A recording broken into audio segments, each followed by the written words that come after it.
જય વિહોતમાં મિત્રો, તો ફરીથી મારી ચેનલ પર તમારા બધાનું હાર્દિક સ્વાગત છે। તો આજે આપણે લાડુ બનાવવાના છે, તેમાં શું સામગ્રી જોઈશે તે બધી જોઈ લઈશું। તો અહીંયા ઘી છે, તેલ છે, કાજુ બદામ દ્રાક્ષ ઇલાયચી એ બધું આપણે લઈ લીધું છે। અહીંયા મોરસનું બૂરું પણ છે, તેલ લઈ લીધું છે। અહીંયા ઘઉંનો લોટ છે, તો આપણે ઘઉંના લોટનો 1.5 કિલો લોટ છે અને 500 ગ્રામ સોજી છે। 20 માણસના લાડુ બનાવવાના છે એટલે આપણે 2-2.5 કિલો જેટલું સામગ્રી છે અહીંયા। અને ઘઉંનો લોટ અને બેસનને ઘઉંનો લોટ ને સોજીને આપણે બે મિક્સ કરી દઈશું। અને તમે જોઈ લો, હું ઘઉંના લોટમાં જે 500 ગ્રામ સોજીનું પડીકું છે એને હું નાખી રહી છું। તો એટલે આપણે બધું જ પડીકું 500 ગ્રામનું છે તે 1.5 કિલો લોટ લીધો છે ઘઉંને, એની અંદર આપણે નાખી દેવાનું છે। અને આપણે એનામાં મોવણ નાખવાનું છે એટલે સરસ એવા આપણા મુઠિયા બંધાય। એટલે આપણે જે વધતો લોટ હોય એને આપણે હજુ નાખવાનો છે। અને તમે જોઈ લો, હવે હું અંદર તેલ નાખીશ અને એનું મોવણ કરી અને એકદમ હાથમાં મુઠ્ઠીયું બંધાય એટલું આપણે મોવણ કરવાનું છે। એટલે આપણું સરસ મુઠ્ઠીયું બંધાઈ જાય એટલે એનું બેને આપણે મિક્સ કરી લઈશું। તો અહીંયા મેં તેલ અંદર નાખી દીધું છે। તેલ નાખ્યા બાદ આપણે જે ઘઉંનો લોટ છે અને જે સોજી આપણે બે મિક્સ કરી છે એને તેલ વડે એકદમ મિક્સ કરી નાખવાનો કે જેથી મુઠ્ઠીયું બાંધવામાં આપણે સરળતા રહે છે। તો આવી રીતે તમારે પણ મુઠિયા બાંધવા માટે અંદર મોવણ નાખવાનું, એટલે એકદમ કરકરા મસ્ત મુઠિયા બંધાઈને આપણા રેડી થઈ જાય। તો તમે અહીં જોઈ શકો છો કે ઘઉંનો લોટ, સોજી અને તેલનું મિશ્રણ ચાલુ થઈ ગયું છે।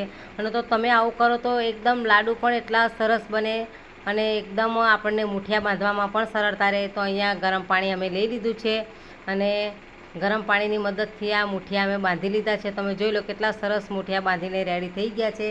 તો હવે બધા જ વારાફરતી આવી રીતે આપણે મુઠિયા બાંધી લેવાના છે। એટલે તળવામાં પણ આપણને અહીંયા તેલ ગરમ થઈ ગયું છે અને આપણે મુઠિયા અંદર નાખી દીધા છે। મુઠિયા નાખી અને એકદમ કાચા નહીં એટલા સરસથી આપણે મુઠિયા તળવાના છે। જે મુઠિયું હોય આપણું તેને એકદમ લાલ થવા દેવાનું, કારણ કે અંદરથી લોટ કાચો નથી રહેતો। એટલે આપણે અહીંયા ગરમ તેલ છે એનામાં મુઠિયા મૂક્યા છે, એટલે ધીમા તાપ પર તમારે મુઠિયા તળવાના છે કે મુઠિયું અંદર ઉપરથી લાલ થઈ જાય છે પણ અંદરથી કાચું રહે છે। એટલે આપણે એકદમ ધીમો ગેસ સ્લો રાખ્યો છે અને મુઠિયા તળવાના છે। એક બાજુ અહીંયા મુઠિયા તળાઈ બી છે અને બીજી સાઈડ આપણા જે વધેલો જે લોટ છે એના મુઠિયા બંધાવવાનું પણ રેડી થઈ ગયું છે। એકવાર મુઠિયા બંધાઈ રહ્યા છે, એકવાર મુઠિયા તળાઈ રહ્યા છે। તો તમે જોઈ શકો છો અહીંયા અમારે ઘઉંના લોટના જે લાડુ બનાવવાના છે, એટલા સરસ ને મસ્ત સ્વાદિષ્ટ લાડુ બનાવવાના છે। તો અહીંયા આપણા મુઠિયા તમે જોઈ શકો છો કેવા સરસ લાલ થઈ ગયા છે। હવે આપણે મુઠિયાને વાસણમાં કાઢી લઈશું અને ધીમો તાપ રાખી આપણે મુઠિયા તળીશું, એટલે અંદરથી કાચા નથી રહેતા। અને તમે જોઈ લો કેટલા સરસ લાલ મુઠિયા થઈ ગયા છે। આવો કલર આવે મુઠિયાનો ત્યારે જ તમારે મુઠિયા બહાર કાઢવાના છે, કારણ કે ઉપરથી તો તમને લાલ દેખાતા હોય છે પણ અંદરથી કાચા હોય છે। તો તમે જોઈ લો, આપણે જે તેલનું મોવણ કર્યું હતું એનાથી કેટલા સરસ મુઠિયા હાથથી ભાંગી નાખીએ એવા આપણા સરસ મુઠિયા તળીને રેડી થઈ ગયા છે। તો આપણે વારાફરતી જેટલો મુઠિયા બાંધ્યા છે એટલા બધાને વારાફરતી આપણે તળી લેવાના છે। તો અહીંયા અમારા બધા જ મુઠિયા તળાઈને રેડી થઈ ગયા છે। હવે અમે મુઠિયાને મિક્સરના મશીનથી અમે એને કાઢી લઈશું। પહેલાં તો આપણે હાથથી મોટા મોટા ભાગી લેવાના છે, કારણ કે મોટા મોટા કકડા હોય તે આપણે ભાગી લેવાના છે। તો તમે જોઈ લો, અહીંયા મિક્સર જાર લઈ લીધું છે અમે અને મોટા કકડા કરી અને અમે મિક્સરમાં કાઢી લઈએ છીએ। અને નાનો ચાયણો લીધો છે, એનાથી સરસ એકદમ ઝીણું ચારવાનું છે કે માવા જેવું એને એકદમ કમ્પ્લીટ લાગે। તો તમે જોઈ શકો છો કેટલું સરસ ને ઝીણું જે મોરસનું બૂરું હોય એ રીતે અમે મુઠિયાને અહીં ચારવી લીધા છે। અને આટલો સરસ મુઠિયાનો જે આપણે મિક્સરમાં કાઢ્યા છે એને ફરીથી અમે ચાયણામાં ચારી અને મુઠિયાનો આવો માવો બનાવી દીધો છે। તો એકવાર લાડુ બનાવવાની તમે પણ ટ્રાય કરજો। અને ઘઉંના લોટ અને બેસનના લાડુ એટલા સરસ થતા હોય છે કે આપણને ખાવાની પણ બહુ મજા આવે છે અને લાડુ બનાવવાની પણ બહુ મજા આવે છે। તો તમે જોઈ લો, અમે અહીંયા ચાયણામાં જે ઝીણી જારનો ચાયણો લીધો છે એમાં અમે આ મુઠિયાનું જે છે અમે ચારી લીધું છે। અને હવે વારાફરતી જેટલા મુઠિયા બાકી છે એને બધાને અમે આવી રીતે મિક્સર જારથી કાઢી લેવાના છે। તો બધું જ અમારે અહીંયા રેડી થઈ ગયું છે। હવે એનામાં અમે જે સૂકા માવા લીધા છે, અહીંયા અમે કાજુ લઈ લીધા છે, બદામ લઈ લીધા છે અને કાજુ બદામ છે, દ્રાક્ષ છે, ઇલાયચી છે અને મોરસનું બૂરું છે, એને બધાને મિક્સ કરી અને અમે મિક્સ કરીએ. જો અહીંયા હું ઇલાયચી લઈ લીધી છે. ઇલાયચીને પણ આપણે છોલી અને મિક્સર જારમાં કાઢી નાખવાની છે. અને જે ઉપરના છોડા હોય તે આપણે કાઢી લેવાના. જે અંદરથી ઇલાયચી નીકળે છે એ જ અંદર નાખવાની છે. તમે જોઈ શકો છો મેં ઇલાયચી અંદર મિક્સર જારમાં નાખી દીધી છે. અને એને આપણે હવે ઢાંકણ બંધ કરીને ઇલાયચીને પણ આપણે કાઢી લઈશું. એટલે ઇલાયચી પછી ચાયણાની મદદથી આપણે ચારવી લેવાની છે કે જે ઉપરના છોડા હોય છે એ નીકળી જાય. અને ઇલાયચી અંદર આપણે નાખી દેવાની છે. તો તમે જોઈ શકો છો કેટલો સરસ આપણે લાડુ બનાવવા માટેનો માવો રેડી થઈ ગયો છે. તો અહીંયા જે સૂકા મેવા મેં કાપ્યા છે, કાજુ છે, બદામ છે, તે આપણે લાડુનું જે મિક્સર તૈયાર થઈ ગયું છે એનામાં આપણે બધાને નાખી દેવાના છે. તો અહીંયા કાજુ બદામ મેં નાખી લીધા છે ને એક પણ અમારું ઘી પણ ગરમ થઈ ગયું છે. તો હવે આપણે જેટલો સૂકો માવો છે બધો જ અહીંયા અમે નાખી દીધો છે અંદર. અને એક પણ અમારું ઘી ગરમ થઈ ગયું છે.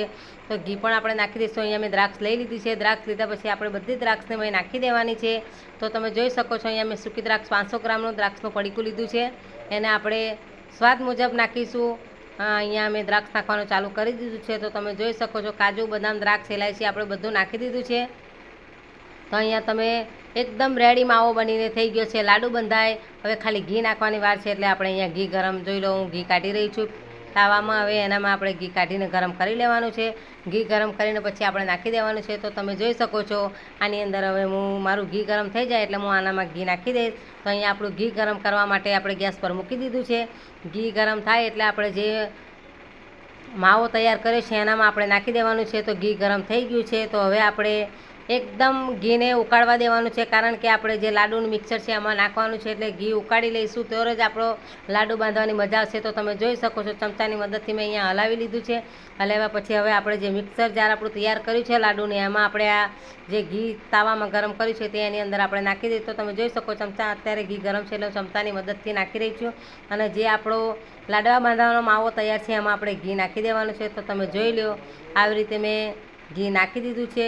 તમારે પણ આવી રીતે ઘી ગરમ કરીને ચોફેર નાખવાનું અને પછી જે ચમચાની મદદથી આપણે અંદર હલાવી લેવાનું છે. એટલે જેટલું તમે ઘી ગરમ કરો છો એ બધું જ તમારે નાખવાનું. કારણ કે લાડુ બાંધવામાં એકદમ આપણે સરળતા રહે છે. એટલે કે તમે ઘીના બનાવો તો ઘીના, તેલના બનાવો તો તેલના, ગમે તે રીતે પણ તમે વધારે માત્રામાં નાખશો તો જ તમારા લાડુ સારા બંધાશે. ને કે છૂટા પડી જશે. એટલે તમે જોઈ લો મેં 500 ગ્રામ ઘી ગરમ કર્યું હતું તે મેં બધું મેં નાખી દીધું છે. અને ચમચાની મદદથી જે આપણો લાડુ બનાવવાનો માવો તૈયાર છે એને આપણે હલાવી લેવાનો છે. તમે જોઈ શકો છો હું કેવી રીતે હલાવી રહી છું. અને અહીંયા મેં 2 કિલો મોરસનું બૂરું લીધું છે. એટલે અહીંયા મેં 1 કિલો જેટલું નાખ્યું છે મોરસનું બૂરું અને 500 ગ્રામ રવા દીધું છે. તમારે સ્વાદ મુજબ તમારે ગળ્યા ખાવા તો ગળ્યા, તમે કોઈ પણ ઘી ગોળ નાખી શકો છો, મોરસનું બૂરું નાખી શકો છો. અહીંયા અમે મોરસનું બૂરું નાખી દીધું છે અને કિલો જેટલું નાખ્યું છે. અને હવે એને ચમચાથી મદદથી એકદમ તમે જોઈ શકો છો કેટલા સરસ લાડુ બંધાય એવો આપણો માવો બનીને રેડી થઈ ગયો છે. તો હવે આપણે લાડુ બાંધવાનું શરૂ કરી દઈશું. એને બધાને આપણે હલાવી દઈશું. તો તમે જોઈ શકો છો હું કેવી રીતે લાડુ બાંધી રહી છું. તમારે નાના ફાવે તો નાના, મોટા ફાવે તો મોટા. અમે અહીંયા મધ્યમ વર્ગના નાના લાડુ બનાવ્યા હતા. અને તમે જોઈ શકો છો ઘીમાં લસપટ લાડુ છે ને કેટલા સરસ આપણે બાંધવામાં પણ સરળતા રહે છે. તો એકબીજાથી એક આવી રીતે લાડુ બાંધવાનો અમે તૈયાર કરી દીધું. તમે જોઈ શકો છો કેટલા સરસ એકદમ માવા જેવા ટેસ્ટી બજાર જેવા લાડુ બનાવવાનું ચાલુ થઈ ગયું છે. તો થાળીમાં મૂક્યો છે. તો તમે જોઈ લો કેટલા સરસ લાડુ દેખાઈ રહ્યા છે. તો અહીંયા અમે વારાફરતી જેટલા લાડુ બાકી છે એટલા બધાને અમે બાંધી લઈશું.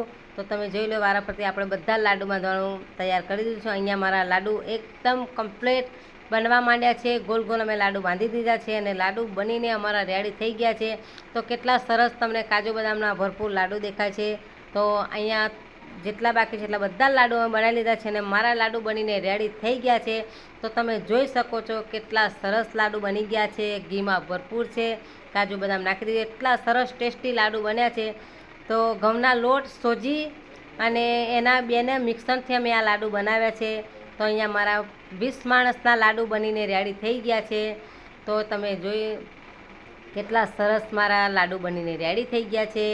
તો આવા તમે પણ ઘરે ટ્રાય કરજો અને લાડુ બનીને કમ્પ્લીટ રેડી થઈ ગયા છે. વિડીયો ગમે તો લાઇક, શેર, સબસ્ક્રાઈબ જરૂર કરી દેજો. અને મારી ચેનલ પર નવા હોય તો સબસ્ક્રાઈબ કરજો, ફોલો કરજો. ફરીથી મળીશું એક નવા વિડીયો સાથે. ત્યાં સુધી બધાને જય વિહોતમાં.